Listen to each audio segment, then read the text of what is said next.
Wala nang intro-intro. Yun ding araw na yon, sinimulan na niyang basahin ang nilalaman ng mga libreta. Libang na libang siya nun kasi nakikita niya yung mga paraan ng nanay niya. Merong mga dasal na pangpahirap, pangparusa, pangtawag ng mga espiritu, pangtawag ng mga engkanto, pangprotekta sa sarili, at napakarami pa. Hindi na lang niya maisa-isa sa akin. Pero napakasagrado ng mga aral na to. Dagdag pa ni Badong, siya lang ang tanging taong nakakabasa ng mga nakasulat doon. Paano niya nalaman?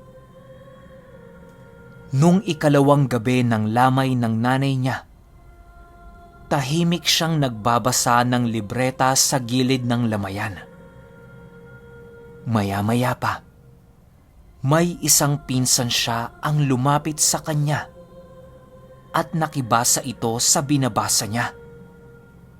Pakiramdam ni Badong, ayos lang naman na mabasa ng pinsan niya yon. Kasi hindi naman niya maiintindihan yung nakasulat doon eh. Laking gulat nito ni Badong dahil ang sabi sa kanya ng pinsan niya, "Ha?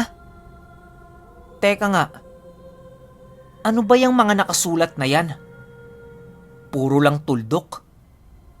Tapos sa ibang pahina ng binabasa mo, wala namang nakasulat pero bumubuka-buka yung bibig mo. Para kang may binabasa eh. Oy, insan, niloloko mo ba ako?" Natulala si Badong nun. Tapos ang sabi niya sa pinsan niya, "Ha?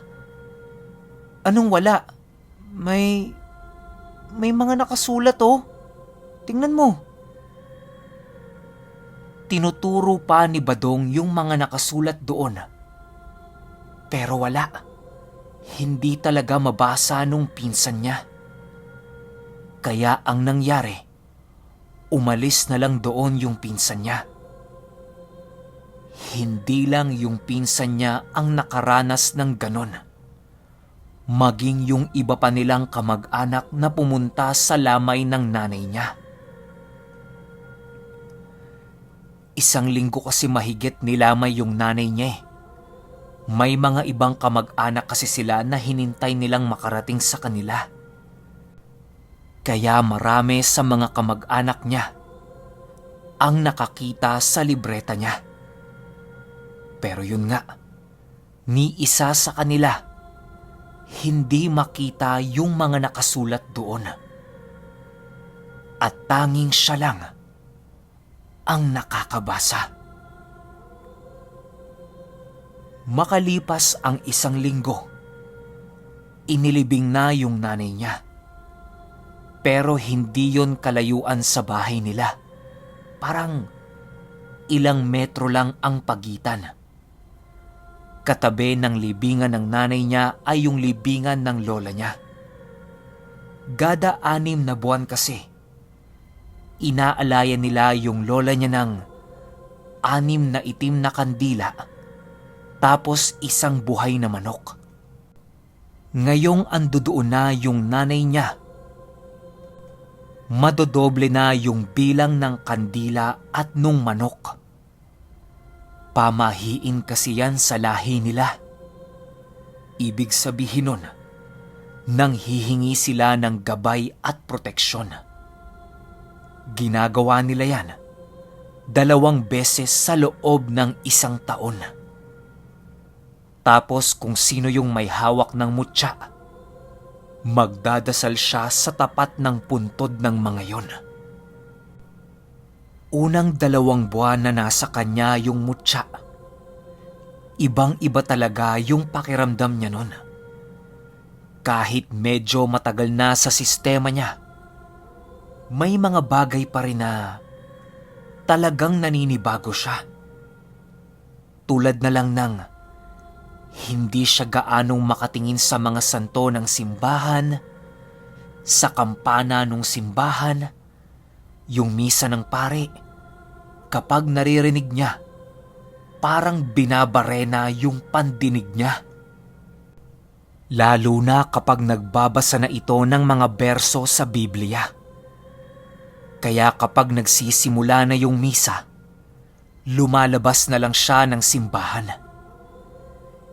Hindi rin siya nagkakaukaw ng daliri niya doon sa holy water nung simbahan. Pakiramdam niya, nalalagas yung balat niya doon.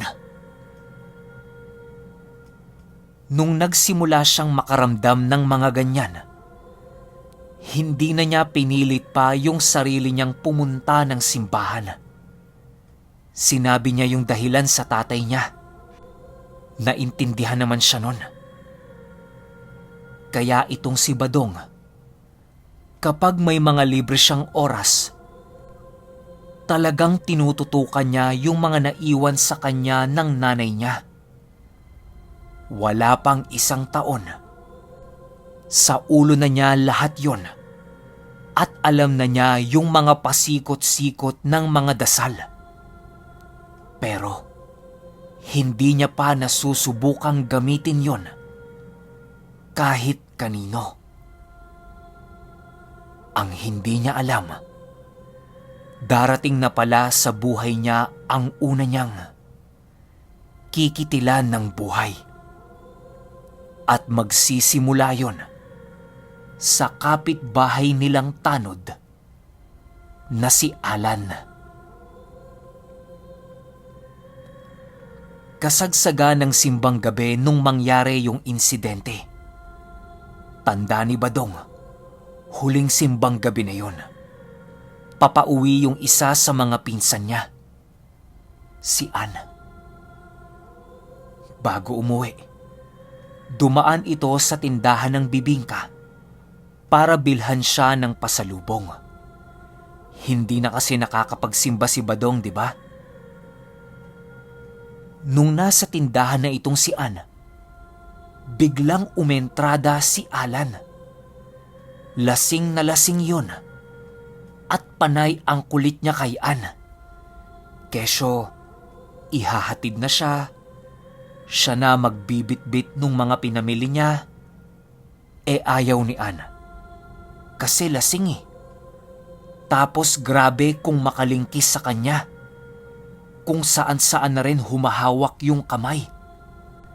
Naitulak ngayon ni Ann si Alan. Nagulat naman itong si Alan sa ginawa niya. Dahil sa gulat, bigla na lang siyang sinampal ng malakas nito.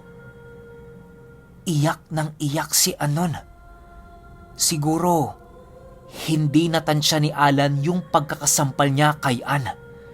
Kasi, dumugo yung ilong niya eh. Matapos pa siyang sampalin nun, tinulak siya nito. Kaya lahat ng pinamili niya, natapon. May mga nakakita naman sa pangyayari. Kaya tinulungan kaagad nila si Ann. Tapos tinaboy nila papalayo si Alan. Pag-uwi ni Ann, agad na nagsumbong siya sa pamilya niya. Nung narinig yan ni Badong at ng tatay niya, sinugod nila ngayon yung barangay. Pagdating nila doon, hinanap nila si Alan. Nakita nilang nasa loob na yon ng kulungan. Ang sabi ng mga tao sa barangay, sila na ang bahala doon. Ikukulong nila yon hanggang sa Pasko para malaman niya yung kasalanang ginawa niya. Gusto sanang sakta ni Badong si Alan eh. Pero hindi niya pwedeng gawin yon. Baka mamaya mas lumala pa yung sitwasyon. Tsaka, nung nakita nilang nasa kulungan na yon, kampante na sila ng tatay niya na hindi na yon makakalabas. Sasampahan na lang nila ng dagdag pa na kaso yon. Umalis silang magtatay sa barangay. Yung tatay niya pumunta sa police station. Pero siya umuwi na. Trauma talaga si Ann sa nangyari. Iyak siya ng iyak. Tapos ayaw na niyang lumabas ng bahay. Wala namang magawa si Badong, kundi pakalmahin yung pinsan niya. Lumipas ang buong araw na yun na nasa bahay lang sila. Kinaumagahan, maagang pumunta ng palengke si Badong para bumili ng pandesal. Nung nasa bakery na siya, nakita niyang nagyoyosi sa gilid ng prutasan si Alan kasama ng iba pang mga tanod. Biglang nag-init itong si Balong. Kasi kagabi nakakulong yon, di ba? May paarte-arte pa siyang para siyang ginulpi. Sabay biglang pagala-gala na lang. Asa na yung sinasabi ng barangay na ikukulong nila yon hanggang sa Pasko? Nagdilim bigla ang paningin ni Badong at lumusob siya kay Alan. Yung bitbit niyang isang supot ng mainit na pandesal, hinataw niya sa mukha ni Alan at pinagsasapak niya ang mata nito. Yung mga kasama nung tanod, imbis na awatin, aba, nakisali pa sa bugbugan.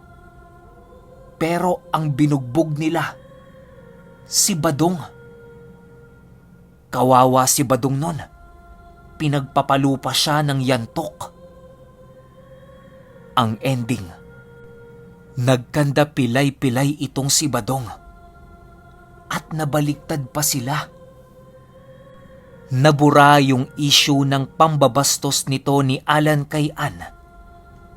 At napalitan yon ng pang-uupak ni Badong kay Alan. Kasi pumutok yung mata ni Alan eh. Hatawin ka ba naman ng isang supot ng mainit na pandesal? Tapos sapukin ka sa mata eh. Nagkaharap-harap sila sa barangay nun. Ang sabi ni chairman, para wala na lang demandahan at para na rin magkaayos-ayos na. Tutal naman naupakan na ni Badong si Alan. Bakit hindi na lang sila magkasundo? Magpapasko naman eh. Kahit labag sa loob nilang mag-anak, sumang-ayon na lang sila sa gusto ni chairman. Kasi halos lumuhod na yun sa harap nila para lang pagbigyan yung hiling nito. Mabait naman yung chairman na yun. Wala silang masasabi. Kaya kahit napakasakit sa puso nila at talagang dehado sila, pinagbigyan na lang nila yung hiling ni chairman. Ang kasunduan lang, wag na wag nang didikit si Alan kay Ann kahit na anong mangyari. Matapos ang usapan, umalis na sila ng tatay niya sa barangay. Habang naglalakad papauwi, hindi matanggap ni Badong yung naging desisyon ng tatay niya sa pagpayag sa hinihingi ni chairman. Kasi lugi talaga sila eh. Hipu-hipuan ba naman yung pinsan niya? Tapos grabe yung trauma ng babae. Ayaw na ngang lumabas ng bahay eh. Sa galit nito ni Badong, isa na lang ang pwede niyang gawin. Yun ay gamitin ang aral na iniwan sa kanya ng nanay niya. Unang beses niya lang itong gagamitin. At ang napili niyang aral ay yung aral ng brutal na kamatayan. Yun ding araw na yon, pagsapit ng hating gabi, Ginawa na ni Badong ang lahat ng ritual na nakalagay sa libreta ng nanay niya. Una niyang ginawa, at ang nakasaad din sa libreta, iguhit niya ang muka ng bibiktimahin niya sa isip niya habang pinupunit niya ng pinong-pino yung isang buong papel. Kasabay niyan, may mga orasyon siyang kailangang banggitin ng paulit-ulit habang isinasagawa niya yung pagpunit. Kailangang sumakto sa huling salita, yung huling punit ng papel. Matapos niyang gawin yan, magtitirik siya ng itim na kandila. Sisindihan niya yon at papatayin. 6 na ulit niyang gagawin yan at 6 na ulit-ulit, pero pabaliktad naman yung proseso. Huli niyang gagawin, iipunin lahat ng ginamit niya, ibabaon sa lupa at duduraan ito ng 3 ulit. Matapos ang lahat ng proseso, kailangan niyang umupo sa tapat ng pinaglibingan niya hanggang mag-umaga. Lahat-lahat yan ginawa ni Badong. Ang matindi pa, hindi niya lang 1 beses ginawa. Naka-4 na ulit siya. Wala eh. Gigil talaga siya at gusto niyang mas mapabilis ang proseso ng kamatayan ni Alan. 4 na araw lang ang lumipas. Nabalitaan na lang niya sa isa sa mga tiyuhin niya. Napatay na nga si Alan. Gulat na gulat si Badong sa narinig niyang balita. Natulala siya ng ilang segundo. Tanong niya sa tiyuhin niya, "To, ano hong kinamatay ni Alan?" Sagot ng tiyuhin niya, "Nako, hindi ko na itanong eh. Pero wasak yung mukha niya. Baka na aksidente. Bukas ibuburol yun sa barangay. Pumunta ka doon tapos itanong mo sa mga kamag-anak." Matapos ang usapan nila ng tiyuhin niya, agad na tumakbo sa kwarto niya si Badong at tuwang-tuwa siya sa naging resulta. Unang biniktima niya gamit ang kaalaman ng kulam. Nakapatay kaagad siya. Magandang senyales yan dahil epektibo yung iniwan sa kanya ng nanay niya. Para siyang baliw noon na tawa ng tawa sa loob ng kwarto niya. Natigil lang siya sa kakatawa niya nang kumatok ang tatay niya sa kwarto. Pagbukas ni Badong, ang sabi sa kanya ng tatay niya, "Anak, alam mo ba? Patay na si Alan." Ang sabi ng nanay niya, bigla na lang lumabas ng kwarto yon papunta sa kusina at walang tigil na pinagsasasapak yung sarili niyang muka. Hindi pa nakontento. Pinagsasaksak niya yung mata niya ng paulit-ulit hanggang sa mamatay siya. Ginawa niya yun sa harap ng nanay niya. Nanlaki ang mga mata ni Badong sa narinig niya. Hindi niya inaasahan na ganun kabrutal yung sasapitin ni Alan. Tapos sa harap pa ng nanay niya. Tanong ni Badong sa tatay niya,